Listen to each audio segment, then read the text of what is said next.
యెహోవాకు మొదలుపెట్టిరి, ఆయన వారి ఆపదలో నుండి వారిని విడిపించును. దేవునికి మహిమ కలుగును గాక. వారు అంటే ఎవరు అంటే ఇశ్రాయేలు ప్రజలు.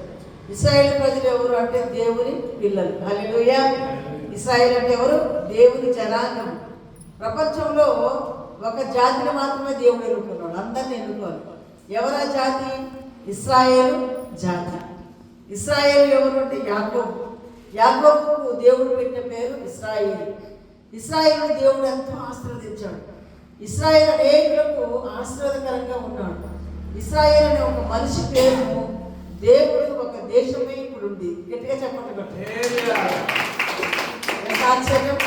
ఒక మనిషి పేరును బట్టి ఒక దేశం ఏర్పడటం ఎంత ఆశీర్వాదకరం ఈ ప్రపంచానికి. ఒకే ఒక మనిషి పేరేంటి? ఇశ్రాయేలు. ఇప్పుడు ఒక దేశం ప్రపంచ పటంలో ఇశ్రాయేలు అనే ఒక చిన్న దేశం ఉంది. అన్ని దేశాల కంటే చాలా చిన్న దేశం, కానీ పనులలో మాత్రం చాలా గొప్ప దేశం, పెద్ద దేశం, దేవుణ్ణి చూపించే దేశం, దేవుణ్ణి మహిమపరిచే దేశం, దేవుడు ఉన్నాడని చెప్పే దేశం అదొక్కటే. గట్టిగా చెప్పట్టుకుంటాం.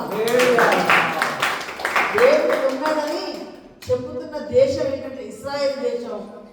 అది ప్రపంచంలో నడిబొడ్డున ఉంది. ఆ దేశం అందరికీ తెలుసు.